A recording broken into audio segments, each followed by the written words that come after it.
And it hurt. It hurt to take each step. And even just saying that line, that was what was happening too in my life. It hurt to live each day without my mom. And also with the things then that I'd done to myself in my life and my ex-husband and all of that stuff. So I got out there, and I think that there was part of me, and I didn't see another human being for the first 8 days of my hike. I began my hike in a part of the trail. I don't know why I didn't encounter people. There just wasn't anyone on the trail. And so I was more alone than I thought I would be. It was harder than I thought it would be. And I had to figure out how to survive in that. And a lot of people say, well, what would you do differently now? And of course now I go backpacking, and I'm now actually, you could trust me now. I'm an expert backpacker now. I'm not making that up.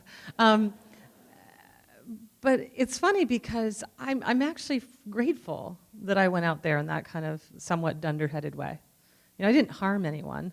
I only harmed myself, and I learned something. We don't forget what we learned the hard way, right? Every lesson that you learned the hard way is something that changed your life.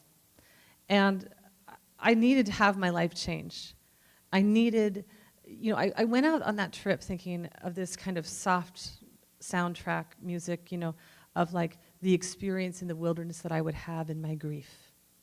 And it was, being very emotionally connected and sort of processing.